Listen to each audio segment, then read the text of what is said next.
तो मैं तुम लोगों को बता रहा हूँ अभी कि परसेंटेज अच्छा कैसे लाए।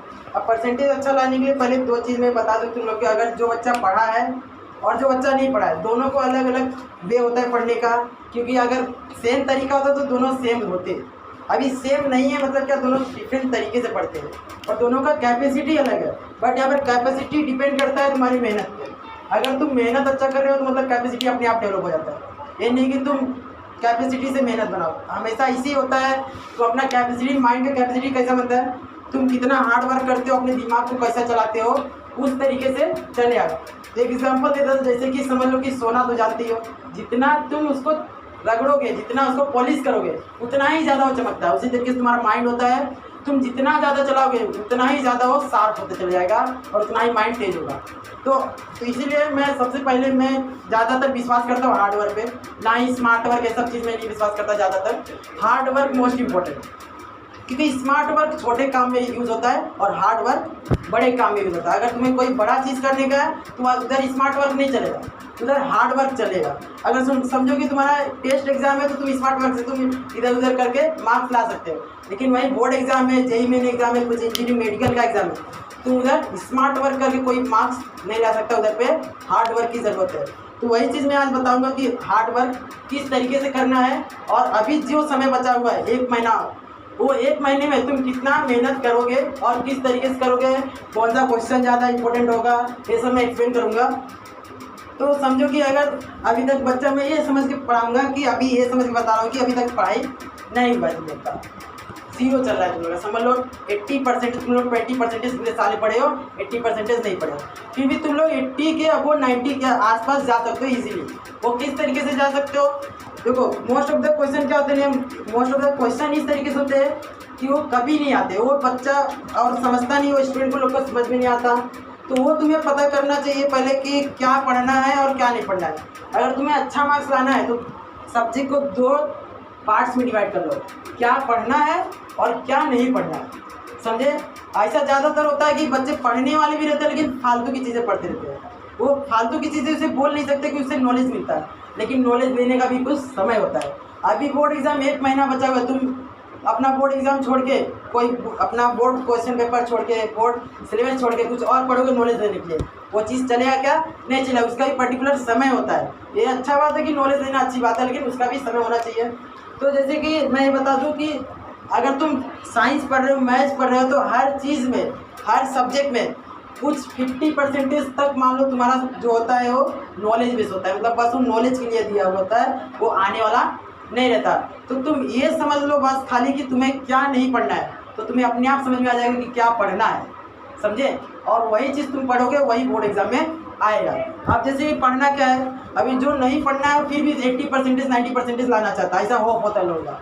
तो होप होता है तो उस हिसाब से मेहनत भी करना चाहिए।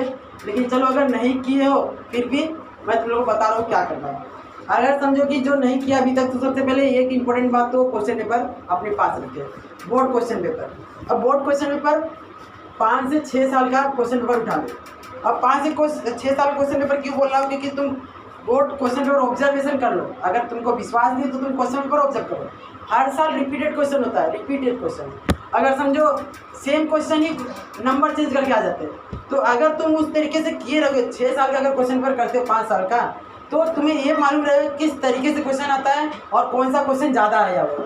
तो वो तुम क्वेश्चन इजीली कर लो। अगर बोर्ड क्वेश्चन तुम करते हो तो मोस्ट ऑफ द क्वेश्चन तुम सॉल्व कर लोगे। क्योंकि अगर 40 मार्क का क्वेश्चन आता है तो 40 मार्क का 6 साल जोड़ो तो कितना हो गया, 224 मार्क्स का। 224 मार्क का तुम पढ़ाई करोगे, 40 मार्क्स नहीं आएगा? ज़रूर आएगा 40 मार्क्स, लेकिन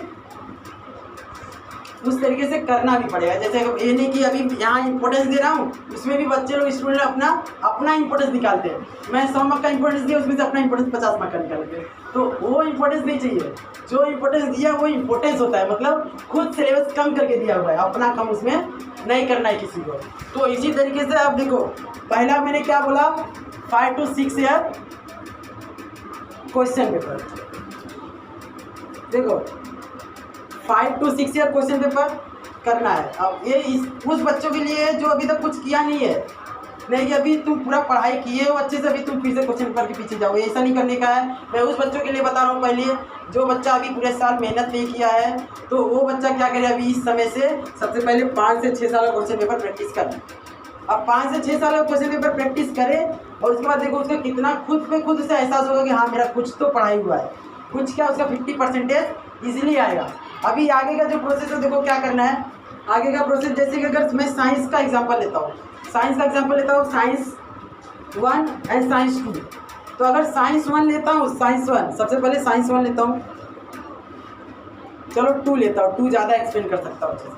तो साइंस 2 लेता हूँ। अगर साइंस 2 लेता हूँ तो देखो इसमें 2 पार्ट्स डिवाइड होते हैं। 2 पार्ट्स क्या डिवाइड होते हैं, एक होता है बायोलॉजी, एक बायोलॉजी और एक होता है इन्वायरमेंट। अब इन्वायरमेंट, अभी सब सोचते हैं, काफ़ी लोग बोलते हैं साइंस हार्ड है, साइंस हार्ड है। वो साइंस हार्ड इसलिए क्योंकि तुम लोग को उसका रियलिटी नहीं मालूम कि साइंस में है क्या। अब उसमें कुछ हार्ड है तो इजी भी दिया है। अब से इन्वायरमेंट क्या, तुम 6th स्टैंडर्ड 5th स्टैंडर्ड से इन्वायरमेंट के बारे में पढ़ते हो, खुद से लिख सकते हो। अगर इधर 10 चैप्टर होते हैं साइंस 1 में, कितने चैप्टर, 10 लेसन। अब 10 लेसन में से, तो 10 लेसन में से ये होता है 5 और ये होता है 5। तो क्या इन्वायरमेंट के बारे में तुम लोग नहीं लिख सकते? इन्वायरमेंट तो हर एक बच्चा लिख सकता है जो 10वीं तक पहुँचे, मतलब इसी तो पहुँचे नहीं हो, क्या 10 साल तो पढ़े हो। तो इन्वायरमेंट के बेस में मतलब ओन लैंग्वेज चलेगा, इस पर तुम अपने ओन से लिख सकते हो। बट बायोलॉजी में तुम ओन से लिख सकते हो क्या, नहीं लिख सकते, उसे तुम्हें याद करना पड़ेगा ज़्यादातर। अभी मैंने बोल दिया व्हाई द इन्वायरमेंट नीड, मतलब इन्वायरमेंट की ज़रूरत क्यों है। तो इन्वायरमेंट की ज़रूरत क्यों है, क्या तुम नहीं लिख सकते? आराम से लिख सकते इन्वायरमेंट की ज़रूरत क्यों अपने ओन लैंग्वेज में, लेकिन यही लिख सकते हो। डिफाइन हेरिडिटी लिख सकते हो, उसको जब तक तुम याद नहीं किए रहोगे, जब तक समझे नहीं रहोगे, तुम हेरिडिटी लिख सकते हो क्या, नहीं लिख सकते। इसीलिए हर एक चीज़ को देखो, अभी जैसे साइंस 2 में डिवाइड किया है 2 पार्ट्स में, तो अगर समझो कि ये 40 मार्क का, ये 30 मार्क होता है और ये 30 मार्क होता है, टोटल कितने मार्क हो गए, 60 मार्क्स। उसमें से अटेम्प्ट कितना करना रहता है, 40 मार्क का अटेम्प्ट करना रहता है। तो 60 मार्क का पेपर होता है ऑप्शन के साथ, ऑप्शन के साथ तुम्हारा पेपर कितना होता है 60 मार्क का, बट तुम्हें अटेम्प्ट करना रहता है 40 मार्क। तो ये 40 मार्क इजीली आ सकते हैं क्योंकि 30 मार्क तो इससे आते हैं। इन्वायरमेंट में किसी का मार्क्स कट सकता है क्या, अगर जो बच्चा सीरियसली पढ़ाई करने बैठ जाए अब से उसका इन्वायरमेंट में कट नहीं सकता। जिसका बायोलॉजी हार्ड लगता है, बायोलॉजी छोड़ दो तुम, इन्वायरमेंट के पीछे पड़ जाओ हाथ धोकर, देखो 30 मार्क्स आराम से मिलेगा, 30 मार्क्स मिलेगा। अगर समझ लो 30 मार्क्स नहीं, तुम 28 मार्क्स ले सकते हो। 28 मार्क्स क्या, इसमें तुम कुछ भी नहीं लिखोगे, नहीं आता फिर भी कुछ ना कुछ तो लिखोगे, कुछ ना कुछ लिखोगे तो क्या कुछ भी नहीं मिलेगा, 2-4 मार्क्स मिलेगा, 4-5 मार्क्स मिल गया तो तुम्हारा अच्छा खासा कितना हो गया, 30 के ऊपर गया। चलो मैं 32 ही पकड़ता हूँ बस, 32। तो 32 मार्क्स आराम से ले सकते हो तुम, लेकिन ये 32 मतलब कम से कम पकड़ रहा होगा, तुम अच्छे से मेहनत करते हो तो 32 से ज़्यादा ही ले सकते हो, क्योंकि 30 मार्क्स तो तुम्हारा ये कट नहीं सकता। अगर तुम अच्छे से सीरियसली पढ़े तो ये 30 मार्क्स कटना नहीं चाहिए, और इस पर ज़्यादा मार्क्स कटते नहीं, क्योंकि इसमें क्या होता है ओन लैंग्वेज चलता है। क्या लिखना रहता है, ओन लैंग्वेज। तो ओन अपना अपना रिस्पॉन्स सबका अलग अलग होता है, हर बच्चा अपना इन्वायरमेंट के बारे में अलग अलग देगा, तो उसमें टीचर लोग ज़्यादा कट नहीं कर सकते जितना इसमें कट कर सकते हैं।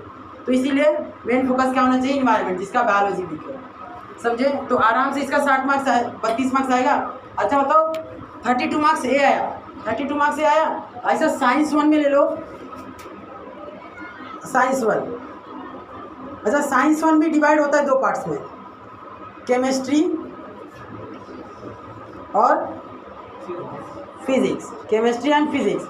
अभी केमिस्ट्री और फिजिक्स 2 पार्ट्स में डिवाइड होता है, लेकिन सब जानते हैं कि मतलब दोनों अच्छा होता है किसी किसी स्टूडेंट का, लेकिन मोस्ट ऑफ द स्टूडेंट का कोई ये हार्ड लगता है, किसी को ये टफ लगता है। तो इसी तरीके से किसी का समझो केमिस्ट्री टफ है तो फिजिक्स में मेहनत करे, अगर फिजिक्स टफ है तो केमिस्ट्री मेहनत करे, और दोनों में 30 मार्क्स, 30 इसका 30 इसका, 30 आएगा, आराम से आएगा 30।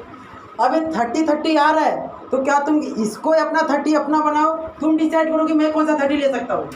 तुम डिसाइड कर सकते हो कि तुम 30 के ले सकते हो, क्योंकि साल भर तुमने पढ़ा है और नहीं पढ़ा है, तुम नहीं भी पढ़े फिर भी लेक्चर तो अटेंड किए रहोगे, तो उसमें तुम अंडरस्टूड कर सकते हो कि मेरे को ज़्यादा समझ में क्या आता है। तो तुम्हें जो ज़्यादा समझ में आता है वो अपने हिसाब से डिसाइड कर सकते हो। अगर समझो कि अगर केमिस्ट्री अच्छा लगता है, तुम इधर आसानी से 25 मार्क्स ले सकते हो। 25 ही जोड़ रहा हूँ, बहुत ज़्यादा नहीं लिया है, 50% 25%, 13। अभी इसमें से ये 25 हो गया, इसमें से कुछ तो लिखेगा ऑब्जेक्टिव, ट्रू फॉल्स, कुछ तो राइट होगा उसमें से। 30 मार्क्स लेता हूँ, 30 मार्क्स, 30 नहीं, इसमें से चलो मैं 5 मार्क्स ले सकता हूँ। अब इतना तो नहीं कि तुम लोग 5 मार्क्स नहीं ले सकते फिजिक्स में, इतना भी वीक होगा कोई, होगा तो इम्प्रूवमेंट करो, और क्या कर सकते हो। तो इसमें अभी 5 मार्क्स तो ले सकते हैं। तो इसमें ये कितना मिल गया तुमको टोटल 30, ये 30 मिला। अच्छा 30 और 32 कितना हो जाएगा 62 प्लस 20 मार्क्स तो स्कूल देता है, 20 मार्क्स क्या देता है स्कूल देता है, कितना हो गया 20, कितना हुआ 82। अच्छा 82% क्या करके लाए तुम, कुछ भी नहीं, सिर्फ 5 लेसन ये पढ़े हो, 5 लेसन ये पढ़े हो, जो कि टोटल 20 लेसन था, तुम 10 लेसन में 82% लाते हो, समझे।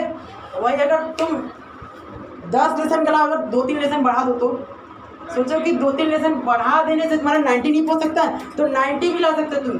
जो 10 लेसन बता रहे हो तुम 2-3 लेसन बढ़ा दो, 90% आसानी से आ गया। ये तो था साइंस, जो सबसे टफ सब्जेक्ट माना जाता है। जब साइंस में तुम 82 ला सकते हो, तो हिस्ट्री ज्योग्राफी में क्या रखा गया है, हिस्ट्री ज्योग्राफी में तो कुछ भी नहीं है, उसमें तुम 40 में से 40 ला सकते हो अगर तुम सीरियसली पढ़े तो, समझे। आउट ऑफ ला सकते हो अगर समझो कि उसमें अच्छा मार्क्स आता है, इसमें 82 आ रहा है। जब तुम्हारा साइंस 2 में जो 82 ला सकता है, हिस्ट्री ज्योग्राफी में ज़्यादा भी ला सकता है अगर तुम्हारा उस तरीके से मेरे, क्योंकि साइंस 1 साइंस 2 सीखने, उसमें सीखने जैसा बहुत है, लेकिन साइंस 1 साइंस 2 में, हिस्ट्री ज्योग्राफी में क्या है लर्न करने का है। तुम जितना ज़्यादा लर्न कर सकते हो उतना ज़्यादा मार्क्स लाओगे। और ये भी बता दूँ साइंस 1 साइंस 2 में जो प्रोसेस है और हिस्ट्री ज्योग्राफी में जो प्रोसेस है, दोनों थोड़ा अलग है। साइंस 1 साइंस 2 में लेसन के अंदर के क्वेश्चन होते हैं ज़्यादातर, लेकिन हिस्ट्री ज्योग्राफी तो जितना भी तुम्हारा पीछे लेसन के बाद क्वेश्चन आंसर होता है वो तुम कर लो, आउट ऑफ तो आ ही जाएगा आराम से, लेकिन वो तुमको अच्छे से करना पड़ेगा। क्योंकि अभी तक का तुम 10 साल का पेपर उठाकर देख लो, गारंटी के साथ तुम्हें खुद पता चलेगा कि क्वेश्चन लेसन के अंदर से हिस्ट्री ज्योग्राफी नहीं आता। क्वेश्चन आंसर जो दिया हुआ है पीछे वही याद कर लो, बस वही याद कर लो, बहुत हो गया। तो हिस्ट्री ज्योग्राफी में मार्क्स लाना तो और आसान है, क्योंकि उसको याद करना है, समझे। तो अगर समझो कि इसमें 82 ला रहे हो और हिस्ट्री ज्योग्राफी में 85, तो समझो कि तुम्हारा 1-2 परसेंटेज तो बढ़ रहा है ना, तो तुम्हारा आराम से 85% तो कहीं नहीं किया। और बचा क्या मैथ्स, मैथ्स में तो हर साल देख लो तुम, सबसे ज़्यादा आउट ऑफ किस में आता है लोगों का, मैथ्स में आता है। तो मैथ्स एक ऐसा सब्जेक्ट है जिसमें लोगों का आउट ऑफ आसानी से आता है, समझे। ये बात अलग है कि काफ़ी लोगों का मैथ्स ही वीक होता है, लेकिन अगर वीक होता है मैथ्स तो उसमें भी तुम्हारे लिए है बहुत कुछ। वो उसमें क्या है देखो, जस्ट हाँ, तो देखो मैं मैथ्स में बता रहा हूँ कैसा क्या करना है। मेरे को लगता है अगर साइंस 1 साइंस 2 अगर तुम इस तरीके से करते हो तो अच्छा मार्क्स ज़रूर आएगा। देखो ये मैं बताया कि चैप्टर कौन सा कितना करना है, और इम्पोर्टेंट क्वेश्चन क्या बताया कि 5 साल का क्वेश्चन पेपर प्रैक्टिस। अब 5 साल क्वेश्चन पेपर प्रैक्टिस, और उसके बाद तुम कहीं पर भी क्लास पढ़ते रहोगे, और कहीं पर क्लास पढ़ते रहोगे, स्कूल पढ़ते रहोगे, तो जो टीचर तुमको इम्पोर्टेंट मतलब जो पढ़ाती है वो चीज़ तुम याद रखिए साइंस में। जैसे कि क्लास पढ़ते रहोगे, साइंस का नोट्स होगा, मैथ्स का नोट्स होगा, स्कूल का नोट्स होगा, तो वो सब चीज़ याद रखना ज़रूरी। क्योंकि ये ऐसा होता है कि टीचर लोग जो पढ़ाते हैं वो हमेशा इम्पोर्टेंस कभी नहीं छोड़ते, वो इम्पोर्टेंस नहीं छोड़ते, बाकी कॉन्सेप्ट थोड़ा बहुत छूट जाए चलेगा, तो उनका नोट्स बहुत इंपॉर्टेंट होता है। चाहे तुम कहीं पर भी क्लास पढ़ते हो तो नोट्स इम्पोर्टेंट है, जो क्लास का नोट्स होगा। क्योंकि बहुत सारे क्वेश्चन ऐसा रहते हैं कि मेरा भी जैसे कि तो सुनो कि जैसे कि मेरा भी जो है, मेरा भी क्लास का नोट्स है। अगर ज़रूरत रहेगा, अगर मतलब कि अगर क्लास का नोट्स चाहिए मेरे क्लास का, तो आप मतलब बता सकते हो, तो मैं क्लास का नोट्स PDF फॉर्मेट में डिस्क्रिप्शन बॉक्स में डाल सकता हूँ। तो इसी तरीके से मैं बताने जा रहा हूँ कि मैथ्स का क्या करना है। तो मैथ्स के लिए सबसे पहले तुम्हें बता दूँ अलजेब्रा। आप देखो अलजेब्रा लोगों का फेवरेट होता है। देखो अलजेब्रा क्या होता है, ज़्यादातर बच्चों को अलजेब्रा ही पसंद होता है। तो अलजेब्रा पसंद होता है, फिर भी अगर समझो कि किसी को अगर हार्ड लग रहा है, तो देखो मैं कैसा बता रहा हूँ उसमें करना क्या है। तुम भी सोचोगे इतना आसान था अलजेब्रा। तो अलजेब्रा करना है, जैसे कि अगर 4 चैप्टर ही इस साल कितना है, 4 चैप्टर है। अब 4 चैप्टर है, अगर हर साल तो 6 चैप्टर होते हैं 6, लेकिन इस साल गवर्नमेंट ने कम किया है, 2 चैप्टर कम किया, तो 4 चैप्टर तुम्हारे पास तो गोल्डन चांस मिला है इस साल। तो क्या करना है, अगर 4 चैप्टर जो है उस 4 चैप्टर में से समझो कि 60 मार्क्स आने वाले, 60 मार्क्स का पेपर बनेगा उस 4 चैप्टर से। इसका कहने का मतलब क्या हुआ कि इस चैप्टर कैरी 15 मार्क्स, हर एक चैप्टर से कितना मिलेगा 15 मार्क्स मिलेगा, 15 मार्क्स मिलने वाला है। और चाहिए तुम्हें को कितना 40 ही चाहिए। तो आप सोचो मैं क्या बताने वाला हूँ, तुम सोच सकते हो अगर 15, हाँ तो इंक है क्या, चलो तब तक इंक आ रहा है, तब तक देखो।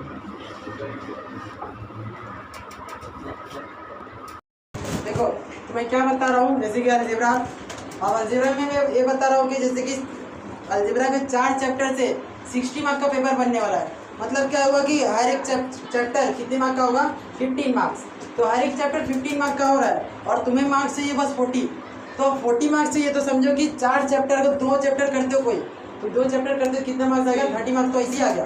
तो 30 मार्क्स आ गया, बचा कितना 10 मार्क्स, कोई एक और चैप्टर कर लिए तो 45 मार्क्स।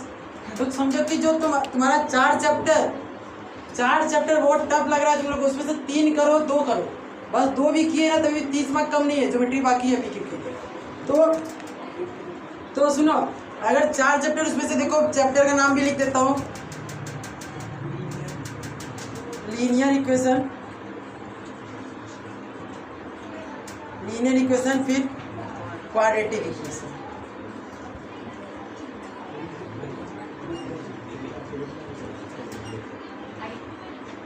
इसके बाद एपी है, इसके बाद 4th है प्रोबेबिलिटी। तो अब सुनो, ये 4 चैप्टर है। अब ये 4 चैप्टर में देखो, ये जो चैप्टर बहुत हार्ड नहीं है, सबके सब चारों चैप्टर बहुत इजी है। पूरे चैप्टर में कुछ नहीं है अगर तुम अच्छे से पढ़े हो तो, और अगर नहीं पढ़े हो तो भी आसान बना दूंगा मैं। देखो किस तरीके से।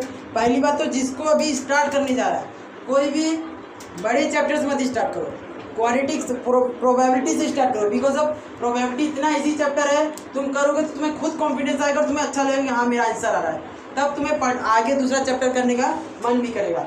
इसीलिए अगर तुम डायरेक्ट क्वाड्रेटिक चालू करते हो, लीनियर चालू करते हो, नहीं कर पाए तो तुम्हारा कॉन्फिडेंस क्या हो गया, कम हो जाएगा, तुम प्रोबेबिलिटी जो आसान था वो भी छोड़ के आओगे। इसीलिए मेरा क्या मेथड है, पहले तुम प्रोबेबिलिटी करो, जो स्टार्ट करने वाला है पहले प्रोबेबिलिटी, 1 दिन का काम है, प्रोबेबिलिटी पूरा 1 दिन में हटा सकते हो तुम अच्छे से पढ़ के डिवीजन के साथ, क्योंकि बहुत छोटा चैप्टर है, उसमें कुछ भी नहीं है, हेड टेल यही सब है, तो वो तुम आसानी से कर सकते हो। और जब ये तुम्हारा अच्छा होगा तुम्हें खुद पे खुद कॉन्फिडेंस आएगा दूसरा चैप्टर पढ़ने के लिए। अभी जिसका ये हो जाता है 30 मार्क, एक 15 मार्क इसका आराम से मिलेगा, 15 मार्क्स तो मिलेगा ही, अगर तुम अच्छे मार्क्स कट ही नहीं सकता, कुछ है ही चैप्टर में काटने लायक। अब दूसरा चैप्टर तुम लीनियर कर दो, लीनियर भी 15 मार्क्स। अब 15 मार्क्स लीनियर इजी इसलिए हो चुका है क्योंकि देखो पहला ग्राफ है, और ग्राफ में कुछ हर अगर थोड़ा भी प्रैक्टिस किए होगे तो ग्राफ आराम से कर लोगे। ग्राफ हुआ और क्रेमर रूल हुआ, तुम क्रेमर रूल को अच्छे से पढ़ लो, जैसे क्रेमर रूल बोर्ड एग्जाम में आएगा ही आएगा। अब क्रेमर रूल तुम बहुत अच्छे से प्रैक्टिस कर लो, लेसन खत्म। पूरे चैप्टर में बस क्रेमर रूल है, दो प्रैक्टिस सेट है, एक में है साइमल्टेनियस इक्वेशन और एक में क्रेमर रूल। तो क्वेश्चन ऐसा लिख के तो आएगा नहीं कि solve by Cramer rule, solve by method, बस आता है सॉल्व द क्वेश्चन। तो तुम क्रेमर रूल करके रखो, जो साइमल्टेनियस इक्वेशन है अगर तुम्हें वो नहीं आता उसको भी तुम क्रेमर रूल से सॉल्व करके रखो। तो देखो फर्स्ट लेसन में क्या है, एक ग्राफ एक क्रेमर रूल, बस ग्राफ और क्रेमर रूल किए, दूसरा लेसन पहला लेसन भी खत्म। तो ये खत्म हो गया, ये खत्म हो गया। एक है प्रैक्टिस सेट, अब प्रैक्टिस सेट में भी मैंने क्रेमर रूल ही अप्लाई करना है, कंडीशन समझो क्रेमर रूल अप्लाई करो, तो ये पूरा लीनियर इक्वेशन और आसान हो जाएगा। अगर तुम कैसा पढ़ोगे तो मेथड वाइज, कि पूरा लेसन को तुम किस पे डिपेंड कर दो, क्रेमर रूल पे।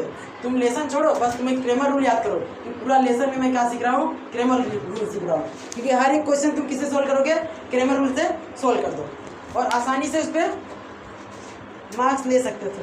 अभी देखो, अभी ये 15 मार्क्स इधर, 15 मार्क्स इधर, अगर समझो 15 भी नहीं तो थोड़ा बहुत कम भी आएगा, बाकी चैप्टर है ना, तो बाकी चैप्टर में तुम लाओगे। अभी जो एपी है और क्वाड्रेटिक है, ये सब चैप्टर अगर समझो हार्ड लगता है तो तुम्हें सिलेक्टेड प्रैक्टिस सेट करो। समझो अगर 6 प्रैक्टिस सेट है, उसमें से क्या सब तो डिफिकल्ट तो होंगे नहीं, कुछ प्रैक्टिस से ईजी होंगे, तो जो ईजी है वो कर लो, जो ईजी है वो प्रैक्टिस सेट कर लो और बाकी सब छोड़ दो। बट ये 2 लेसन पूरा अच्छे से करो। तो अगर इसमें जो इजी है, जो तुमको इजी लगता है, इसमें 1-2 प्रैक्टिस, इसमें जो 1-2 प्रैक्टिस वो कर लो, समझे। तो तुम्हारा अच्छे से इसमें 30 मार्क तो आ ही रहा है, ये दोनों मिलाकर 30 मार्क आ रहा है। क्या 10 मार्क ये दोनों में नहीं आएगा? आराम से आएगा, क्योंकि दोनों मिलाकर 30 मार्क इसमें है। इसमें 30 मार्क है तो तुम 10 तो आराम से ले सकते हो। तो 10 आराम से ले तो आउट ऑफ तो आ ही रहा है। आउट ऑफ नहीं, अगर मान लो आउट ऑफ तुम लोग को भी लग रहा है कि इतना आसान है आउट ऑफ लाना, तो इतना आसान है, लेकिन तुम जब करोगे इस तरीके से तब, अगर मान लो तुम्हारा आउट ऑफ नहीं आता, 38 37 आता है, तो तुम्हारे लिए वो आउट ऑफ से कम बराबर, आउट ऑफ से कम नहीं रहेगा। जो बच्चा पूरे महीना नहीं पढ़ा है, पूरे साल नहीं पढ़ा है, महीने की बात छोड़ो, पूरा साल नहीं पढ़ा है, उसके लिए क्या 37 मार्क्स उसके लिए आउट ऑफ से बढ़कर होगा, समझे। तो इसीलिए ये तो अलजेब्रा था आराम से। और समझो कि जो पढ़ भी रहा है, जो अच्छे से पढ़ा भी है, तो वो क्या करे, इस बेस पे इसका जो चैलेंजिंग क्वेश्चन है उसको करके रखे। लेकिन क्योंकि ऐसा होता है कुछ क्वेश्चन चैलेंजिंग आ जाते हैं और कुछ बच्चे पूरे साल पढ़े रहते हैं प्रॉब्लम सेट और प्रैक्टिस सेट। तो प्रैक्टिस सेट ये सब पढ़ के रखते हैं, लेकिन उन्होंने चैलेंजिंग क्वेश्चन ही सॉल्व करते। तो इसीलिए पूरे साल तुम क्या पढ़े, वो तो पढ़े ही पढ़े, लेकिन अभी क्या पढ़ना है, जो बच्चा पढ़ा हुआ है पूरे साल, उसके लिए बता रहा हूँ वो चैलेंजिंग क्वेश्चन ये सबका करके रखे। जैसे कि एपी हो गया, लीनियर इक्वेशन हो गया, जिसे फिक्स होता है कि इसका चैलेंजिंग क्वेश्चन आने ही वाला रहता है, हर साल आता है। तो चैलेंजिंग उन लोग के लिए जो पढ़ के रखे, और जो नहीं अभी स्टार्ट करा है, चैलेंजिंग क्वेश्चन पे ज़्यादा हाथ लगाने की ज़रूरत नहीं है, वरना फिर तुम लोग को जो इजी लग रहा है वो भी हार्ड लग सकता है। ये तो था अलजेब्रा। अच्छा, अलजेब्रा में देखो तुम लोग आराम से 40 आउट ऑफ 40 ला सकते हो, लेकिन 40 नहीं ले, मैं 35 पकड़ता हूँ। 35 तो एकदम आराम से, जो बच्चा अब से स्टार्ट करेगा, कहीं नहीं गया 45 30%, मतलब 30% ही बच जाएगा, 30 मार्क्स, हाँ 30 मार्क्स बोला हूँ, 40 में से 30 मार्क्स। तो 30 और 35 मार्क्स आराम से तुम ला सकते हो अलजेब्रा में। अगर समझो तुम अलजेब्रा में 35 मार्क्स ला रहे हो, तो ज्योमेट्री भी तो है, तो ज्योमेट्री में तुम 35 नहीं ला पाए, 30 तो लाओगे। तो 30, क्योंकि उसमें भी यही फॉर्मेट है, उसमें 5 लेसन है, तुम उसमें से 3 कोई करो जो तुम्हें आसान लगता है। जैसे उसमें कंस्ट्रक्शन हो सकता है, कंस्ट्रक्शन क्या है, 2 प्रैक्टिस सेट है, आसानी से 2 प्रैक्टिस से 10 सम है, तो 10 सम करते हो तो तुम्हारा 10 मार्क कन्फर्म है, 10 मार्क का कन्फर्म हो जाएगा, 10 मार्क तुम आराम से ले सकते हो।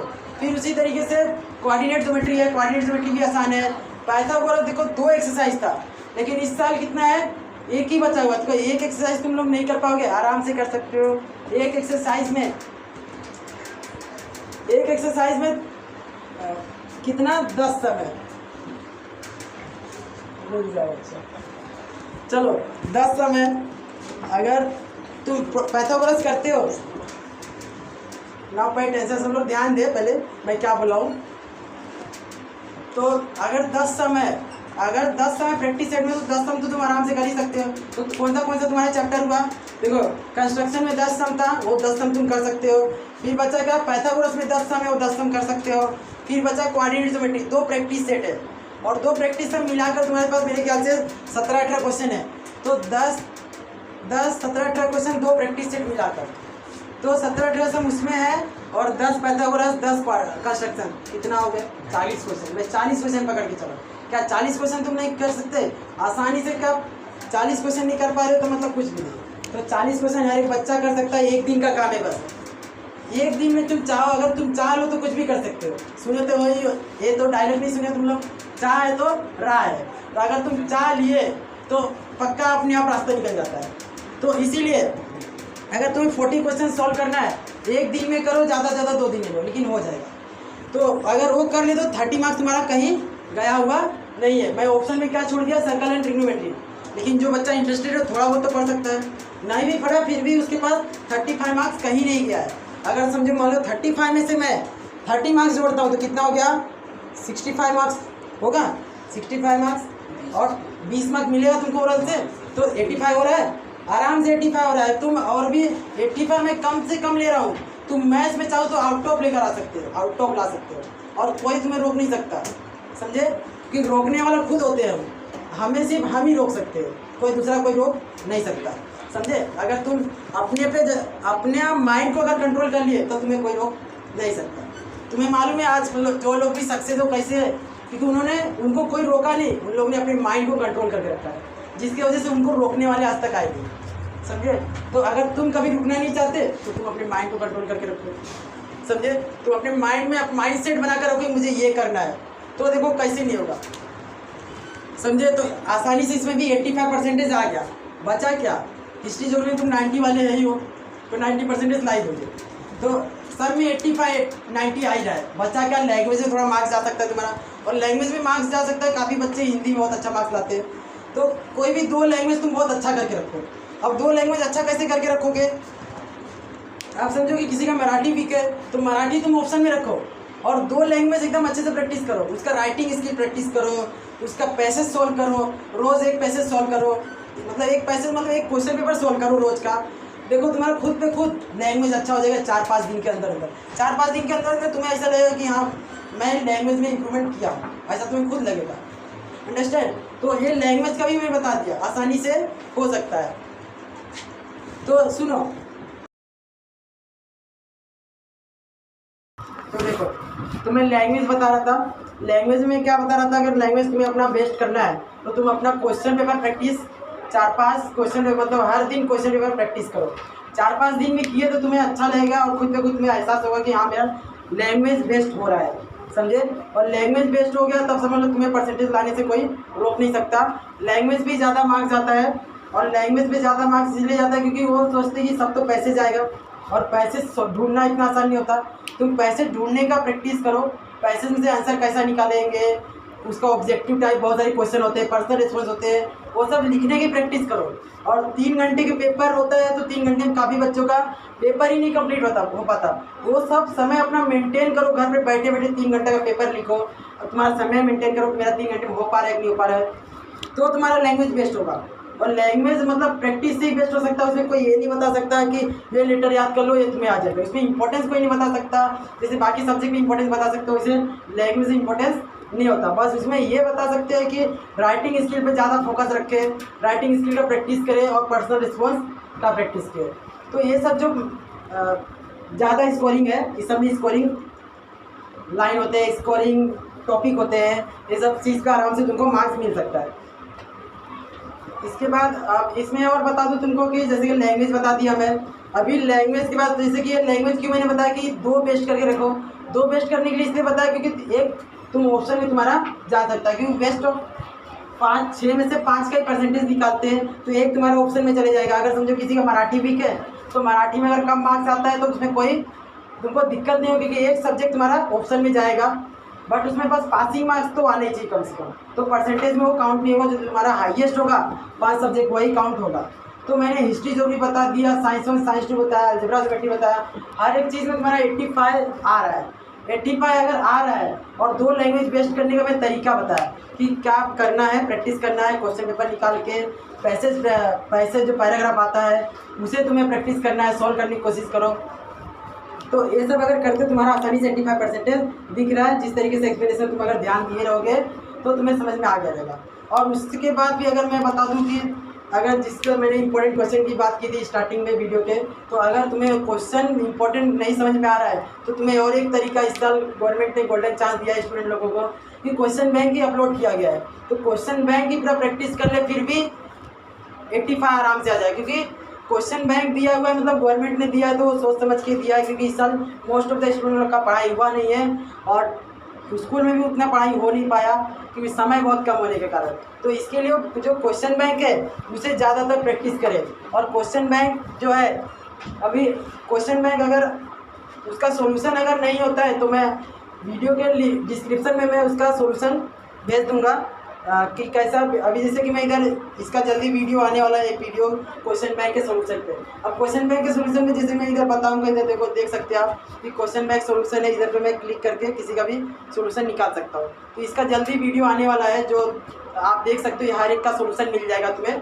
तो वो वीडियो को आप ध्यान से देखें, और उसमें आपको हर एक सोल्यूशन मिल जाएगा, जिससे तुम्हें इंपॉर्टेंट क्वेश्चन को ढूंढने की भी ज़रूरत नहीं पड़ेगा। सबका आराम से तुम रिवाइज कर सकते हो, पढ़ सकते हो, उससे तुमको इजी रहेगा मार्क्स लाने में।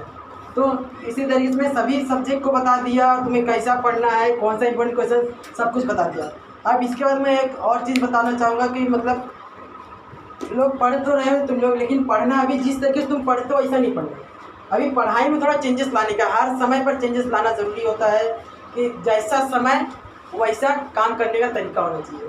अभी जो बच्चा कोई बच्चा ऐसा आराम से बोलता है कि मैं 10 घंटा पढ़ पाता हूँ, कोई बोलता है मैं 2 घंटे के बाद तो मैं बैठ ही नहीं सकता। तो ये सब जो है तुम्हारे फालतू के जो रीज़न है वो सब अपने पास ही रखो। 1 महीने के लिए ये सब रीज़न देना बंद कर दो कि मैं पढ़ नहीं सकता, मुझे काम बहुत है।